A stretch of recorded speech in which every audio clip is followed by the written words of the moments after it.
So, there I am, standing in the middle of this fancy restaurant ballroom for my brother's rehearsal dinner. I've been officially uninvited to the main event, mind you, but I guess they forgot to take me off the list for this little shindig. My brother, Mark, is looking at me like he's seen a ghost, and his fiancée, Ashley, is shooting me a glare that could curdle milk from 50 paces. Toasts are happening. People are clinking glasses. Everything is just peachy. Then I get up. I pick up my water glass, since I'm not exactly feeling like celebrating with champagne, and the room kind of quiets down. And I look his fiancée, this beacon of supposed Christian purity, dead in the eye, and I say, nice and clear for the whole room to hear. I just have one question for the happy couple. Ashley, can you explain to all of us why you demanded I get baptized in your church to be worthy of attending your holy union, but you didn't think to mention the baby you gave up for adoption when you were 19? Yeah, you could have heard a pin drop on the shag carpet. Let me tell you how we got there. It all started about a year ago. My older brother Mark, he's a great guy. Seriously, one of the kindest, most genuine people you'll ever meet.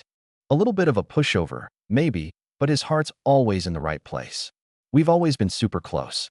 He's the kind of brother who would drive 2 hours in the middle of the night if you got a flat tire. So when he told me he'd met someone special, I was thrilled for him. Her name was Ashley. On the surface, she was perfect. Blonde, bubbly, always smiling. She was a kindergarten teacher, for God's sake. How bad could she be? The first time I met her, she gave me this huge, bone-crushing hug like we were long-lost best friends. It was all a little much, but hey, if she made my brother happy, I was happy. The first little crack in the perfect facade appeared a few weeks later. We were all at our parents' house for a Sunday barbecue. I was telling a story about a weekend trip my girlfriend and I took to a music festival. Ashley just sat there, smiling this tight, little smile. When I finished, she patted Mark's arm and said, loud enough for everyone to hear, "It's so wonderful that some people get to have all that fun before they find God and settle down into a life of purpose." The comment just kind of hung there in the air.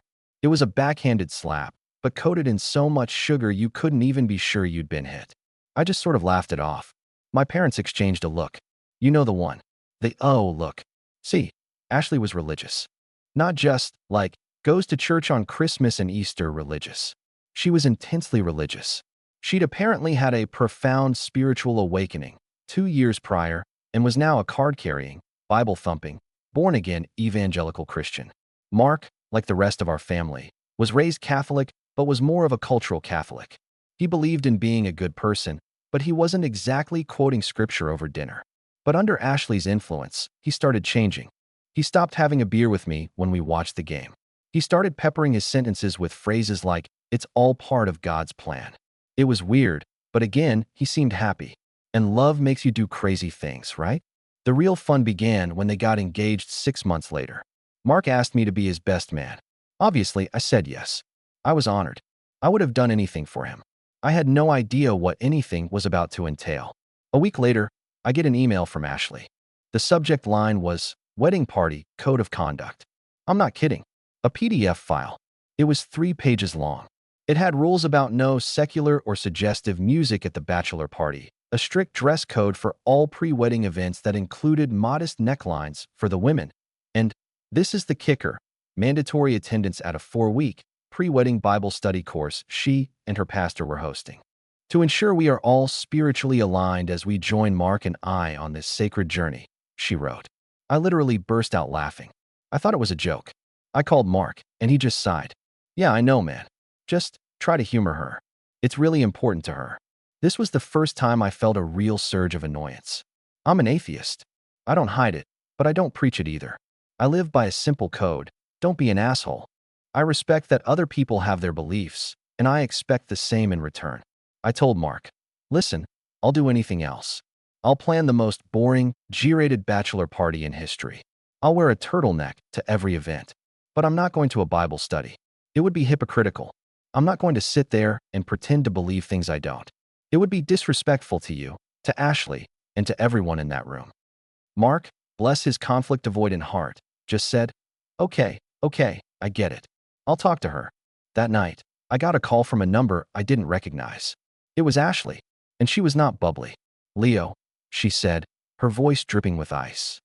"Mark told me you're refusing to participate in our spiritual preparation.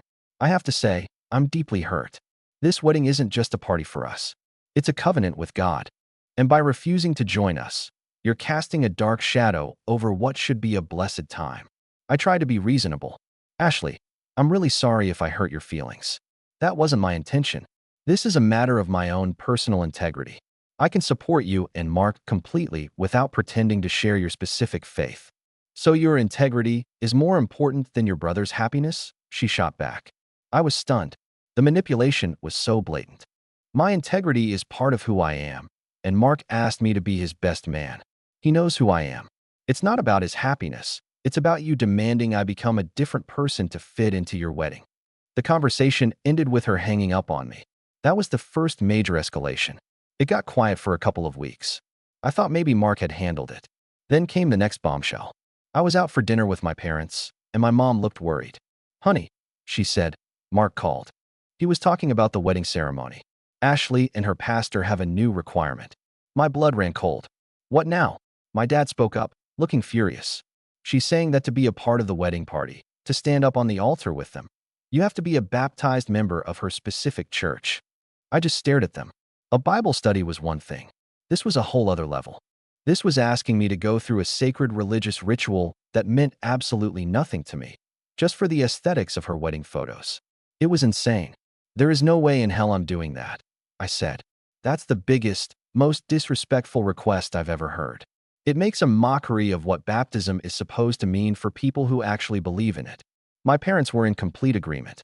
My dad called it spiritual blackmail. So I called Mark. This was the conversation that broke my heart. He sounded exhausted, defeated. Hey man, he started. Don't hey man me, I said, unable to keep the anger out of my voice. A baptism? Are you serious? You're going to ask your own brother, your best man, to do that?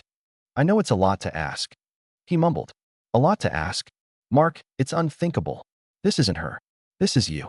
You are letting her ask this of me. You need to stand up to her. Tell her she's crossed a line. And then he said the words I'll never forget. I can't, Leo. This is the woman I love. Her faith is a part of her. If this is what it takes to have peace, then this is what it takes. I need you to do this for me. Just do it. It's just some water and some words, right? Just some water and some words? My voice was shaking. It's my fucking soul, Mark. It's my identity. The one thing I have is what I believe and what I don't. And you're asking me to fake it for a party.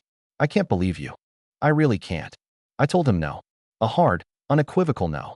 I said I would step down as best man if I had to, but I would still love to be a guest and celebrate with him. He was quiet for a long time. Then he said, I'll have to talk to Ashley. I'll call you back. He didn't call back for 3 days. The call that did come was the final straw.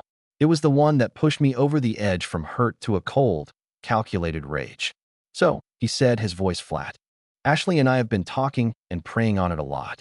I had to bite my tongue to stop from screaming. We just don't feel it would be right for you to be at the ceremony. Your openly atheistic presence would be a spiritual stumbling block for us and for many of our guests. Ashley feels your negative energy could affect the sanctity of the vows we take before God. I waited, expecting him to say just kidding. He didn't. What did you just say? I asked, my voice dangerously low. We think, it would be best if you didn't come to the wedding at all. I'm so sorry. Uninvited. I was uninvited for my own brother's wedding. Because I wouldn't pretend to be a Christian. Because my negative energy might fuck up the holy Wi-Fi or something. I didn't yell. I didn't scream. I felt something snap inside me. A cold calm washed over me. I see, I said. Well, Mark, thank you for making it clear where I stand. I wish you the best of luck with your new life. Don't call me again. And I hung up. That was my breaking point. I immediately called my parents and told them everything. To say they were apoplectic would be an understatement. My mother, a sweet woman who avoids conflict at all costs, was spitting fire. My dad was so angry he was practically vibrating. They called Mark, and a massive shouting match ensued. All our aunts, uncles, and cousins got wind of it. The family group chat exploded. Within 24 hours, the entire paternal side of the family was in an uproar. Every single one of them sided with me. They saw Ashley for what she was, a manipulative zealot who was tearing their family apart. For about a month, there was a family cold war. Mark and Ashley on one side, and literally everyone else on our side on the other. They refused to back down, and we refused to accept their decision. Then, about 2 weeks before the wedding, I got a call from my cousin, Sarah. She grew up in the same town as Ashley, a few years behind her in school. Leo, she said, I've been debating whether or not to tell you this, but after hearing what that monster is putting you through, I have to. The Ashley routine? It's a total act. What are you talking about? I asked. Dude, I knew her in high school. She was the biggest party girl in 3 counties. She was sleeping with half the football team. And you know how she talks about that semester abroad in Europe she took junior year? It wasn't Europe. She got pregnant and her parents shipped her off to live with an aunt in another state to have the baby. She gave it up for adoption and came back 6 months later like nothing ever happened. Everybody in our town knows. My entire world tilted on its axis.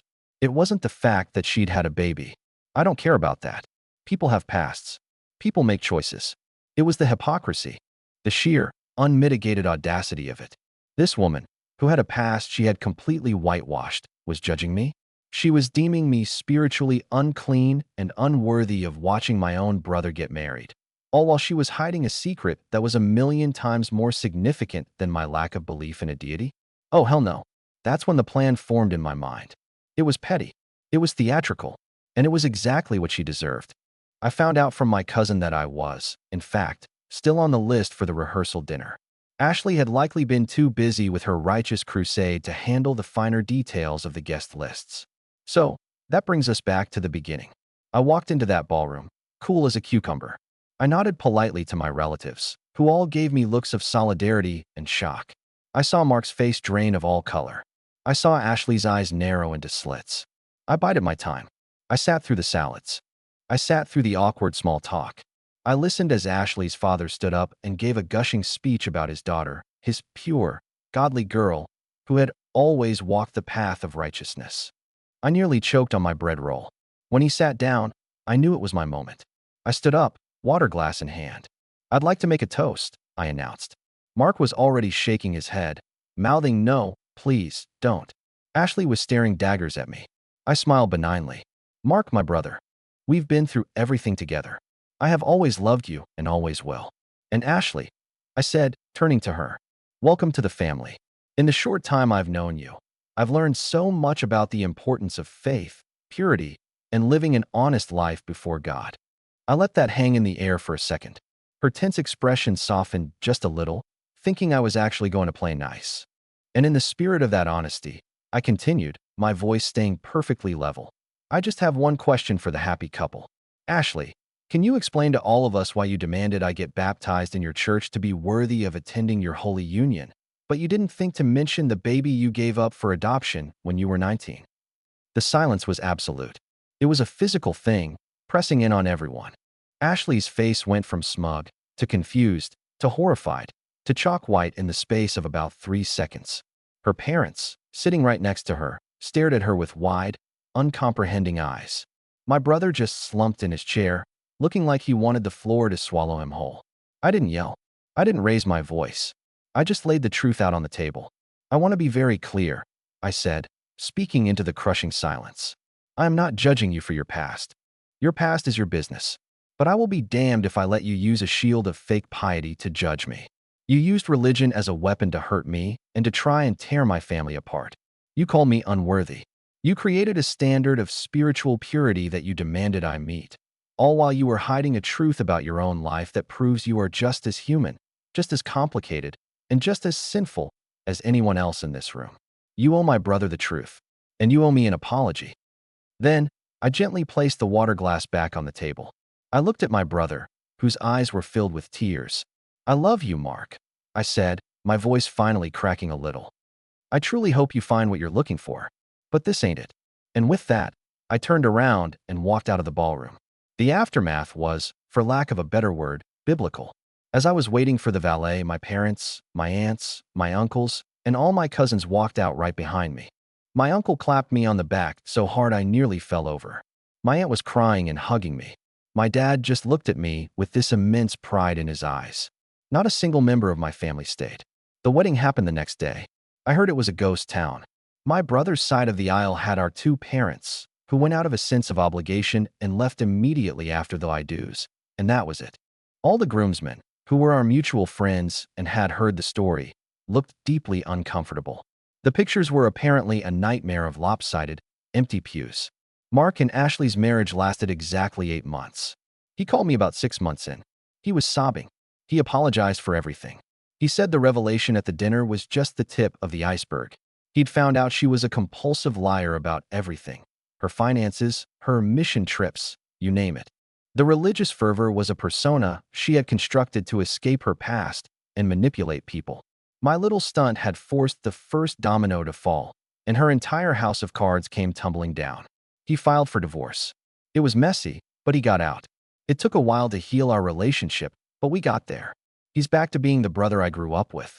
We watch the games, we have a few beers, and we don't talk about Ashley. Our family is whole again. Sometimes, you have to burn a bridge to light the way. So yeah, that's how I nuked a rehearsal dinner, got my entire family to boycott a wedding, and saved my brother from the worst mistake of his life. It was a dumpster fire, but you know what? It was totally worth it.